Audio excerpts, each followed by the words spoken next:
নিজেকে একটা কথা দিয়ে দিন শুরু করো, আমি আজকে গত দিনের থেকে ভালো করব। সবাই তোমাকে কষ্ট দেবে, তোমাকে শুধু এমন একজনকে খুঁজে নিতে হবে যার দেওয়া কষ্ট তুমি সহ্য করতে পারবে। সময় বাঁচুন, সময়কে মূল্য দিন, সময় নিজ দায়িত্বে আপনার সময় ঠিক করে দেবে। শুধুমাত্র কাজটা কঠিন মনে করে কোনো সুযোগ পিছনে ফেলো না। কেউ না কেউ কাজটা করছে, তার মানে এটা অসম্ভব না। যেইভাবে পিঁপড়ে প্রত্যেক দিন একটু একটু করে মাটি খুঁড়ে নিজের বাসা বানায়, ঠিক সেইভাবেই কালচক্রও সব প্রাণীদের জীবনকে প্রতিনিয়তই শেষ করতে থাকে। তোমায় গর্ব, অহংকার এবং কুটিলতা পরিত্যাগ করা উচিত, আর তোমায় কখনোই অন্যের সমালোচনা নিয়ে চিন্তা করাও উচিত নয়। সহযোগিতা এবং সমন্বয়ের সর্বদা জয় হয়। উচ্চাকাঙ্ক্ষা দ্বারা পরিপূর্ণ মন সর্বদা খালি থাকে, এই জন্য সেটা কখনোই কোথাও শান্ত হতে পারে না। যেমনভাবে নিজের গোষ্ঠী থেকে বিচ্ছিন্ন হয়ে একটা হরিণ অশান্ত হয়ে পড়ে। যদি আপনার সংকল্প দৃঢ় হয়ে থাকে, তাহলে আপনি যে কোনো কাজকে সহজ বানাতে পারবে। সবারই দ্বিতীয়বার সুযোগ পাওয়া উচিত, কিন্তু অবশ্যই একই ভুলের জন্য নয়। তোমার একটি ছোট্ট পদক্ষেপ হাজার বছরের সফলতার যাত্রা শুরু হতে পারে। সিদ্ধান্ত নিয়ে যখন কাজ শুরু করে দিয়েছো, এখন আর কোনোভাবেই দুশ্চিন্তাকে মনে জায়গা দিও না। অর্থ আমাকে আত্মবিশ্বাসী করে না, আমার আত্মবিশ্বাস আমার কাছে অর্থ এনে দিয়েছে। প্রতিটি কাজ করার আগে অন্তত একবার নিজেকে জিজ্ঞেস করুন কাজটি আপনি কেন করবেন। একা থাকা অনেকটা নেশার মতো, একবার ভালো লেগে গেলে ছাড়তেই পারবেন না। যা করতে হবে তাই করো, যতবার করতে হবে ততবার করো, যতক্ষণ না যা চাইছো তা সত্যি করতে পারছো। মাঝে মাঝে মনে হয় হাল ছেড়ে দিই, কিন্তু পরক্ষণেই মনে পড়ে আমি নিজেকে কথা দিয়েছি যে আমি প্রমাণ করে দেখাবো আমিও পারি। প্রতিদিন অন্তত 1% হলেও নিজেকে উন্নত করো। বছর ঘুরে দেখবে তোমার পরিবর্তন 365%। সর্বদা সুখী পাবেন এটা কখনোই সম্ভব নয়। মন কাঙ্ক্ষিত জিনিসকে প্রাপ্ত করার পরও তাতেও সন্তুষ্ট হতে পারে না। যেমন একটা ছিদ্রযুক্ত পাত্রে যতই জল ঢালা হোক না কেন, সেটা কখনোই ভরে ওঠে না। শান্তি পাওয়ার জন্য পরিশ্রম করো। ক্রোধই সমস্ত ব্যক্তির ভালো গুণকে বিনাশ করে, এজন্য ক্রোধকে ত্যাগ করো। কারোর প্রতি খারাপ ভাবনা রাখার ফলে নিজের মন আপনা থেকেই দূষিত হয়ে যায়। যেমন সাপ, বিড়াল আর ধনুক সর্বদা ঝুঁকেই আক্রমণ করে, ঠিক তেমনই অসাধু ব্যক্তির নম্রতাও ভীষণ দুঃখ ডেকে আনতে পারে। সৎ মানুষ সর্বদা অন্য মানুষদের দুঃখ থেকে বাঁচানোর জন্য কষ্ট সহ্য করে, কিন্তু দুষ্ট প্রকৃতির মানুষ সর্বদাই অন্যদের দুঃখে ফেলার জন্যই বেঁচে থাকে।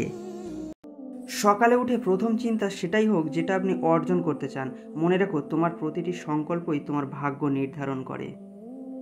কোনো সফলতা এক মাসে পাওয়া যায় না, তার পিছনে বছরের পর বছর করা কঠোর পরিশ্রম আর বিশ্বাস থাকে।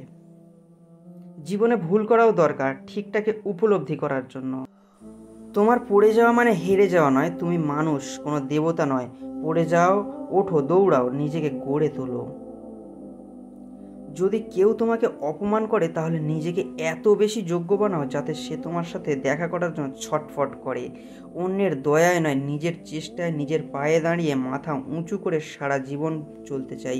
মনের ভিতর খুশির দ্বীপ জেলে এগিয়ে যাও, চোখের মধ্যে মিষ্টি স্বপ্ন পালন করতে থাকো। যতই মুশকিল আসুক, রাস্তা চলতে গিয়ে কখনো ভেঙে পড়বে না। রোজ সকালে এই বিশ্বাস নিয়ে ওঠো, আমার আজকের দিন গতকালের থেকে বেশি ভালো হবে। শুধু পেরে ওঠা নয়, চেষ্টার চেয়ে বড় সফলতা আর কিছুই হয় না। প্রতিটি অপমানের প্রতিশোধ নিতে শেখো, নিজেকে তার চেয়েও বেশি উন্নত প্রতিষ্ঠিত করো। নিজেকে নিজেই টেনে তুলতে হবে, কেউ আসবে না ভরসা হতে। যদিও কেউ আসে, তবে হয় তোমাকে ভেঙে দেবে, না হয় দুর্বল করে দেবে। সাফল্য দেরিতে আসলেও ঠিকই আসবে, একমাত্র যদি তুমি পরিশ্রম করো এবং মন থেকে কিছু চাও। জীবনে যদি তুমি এমন কিছু পেতে চাও যেটা তুমি আগে কখনো পাওনি, তাহলে তোমাকে তার জন্য এমন কিছু করতে হবে যেটা তুমি আগে করোনি। সাহস মানে ভয় না থাকা নয়, সাহস মানে ভয় থাকা সত্ত্বেও তাকে জয় করার চেষ্টায় আত্মবিশ্বাস নিয়ে এগিয়ে চলা। মানুষের ভিতর যদি ইচ্ছা শক্তি থাকে, তাহলে সে বড় থেকে বড় কাজকেও সহজে বানিয়ে ফেলতে পারে। ইচ্ছা শক্তির দ্বারা একজন ফকিরও রাজা হতে পারে। যদি আপনার চরিত্র ভালো না হয়, তাহলে আপনি কখনোই মহান হতে পারবেন না। ভাগ্যের কল্পনা মূর্খ লোকেরাই করে, আর ভাগ্যের উপর নির্ভর হয়ে নিজের সর্বনাশ তারা করেও ফেলে। কাউকে অতি পরিমাণ ভালোবেসো না, আর ভালোবাসলেও সেটার কোনোদিন অভাব হতে দিও না, কারণ এই দুটোই হলো মহান দোষ। সর্বদা মধ্যম স্থিতি বজায় রাখার দিকেই মন দাও। বিবাহযোগ্য নারী প্রত্যেক দেশেই পাওয়া যেতে পারে, বন্ধু ও আত্মীয় স্বজনও প্রত্যেক দেশে বানানো যেতে পারে, কিন্তু আমি এমন কোনো দেশ কখনোই দেখিনি যেখানে ভাই পাওয়া যেতে পারে। অন্যের সম্পত্তির অপহরণ, অন্যের স্ত্রীর সাথে সংসার আর অতি দুশ্চিন্তা, এই তিনটি দোষ বিনাশকারী হয়। অহংকার এমনই এক জিনিস যা সোনার মতো অতি মূল্যবান বস্তুকেও মাটিতে পরিণত করতে পারে। নিজের বাবার কথা মেনে চলা এবং তার সেবা করা, এর থেকে বড় ধর্ম আর দ্বিতীয় কোনো হতে পারে না।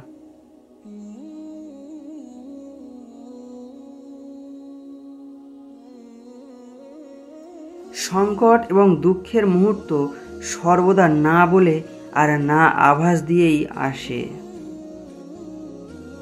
আচ্ছা, এবার আপনাদের জন্য একটি প্রশ্ন। বলুন তো, মহর্ষি বাল্মীকি প্রথম জীবনে কে ছিলেন? তার জীবিকা কি ছিল?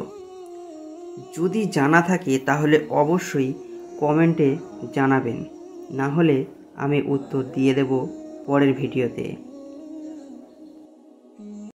স্বপ্ন সেটা নয় যেটা মানুষ ঘুমিয়ে ঘুমিয়ে দেখে, স্বপ্ন সেটাই যেটা পূরণের প্রত্যাশা মানুষকে ঘুমাতে দেয় না।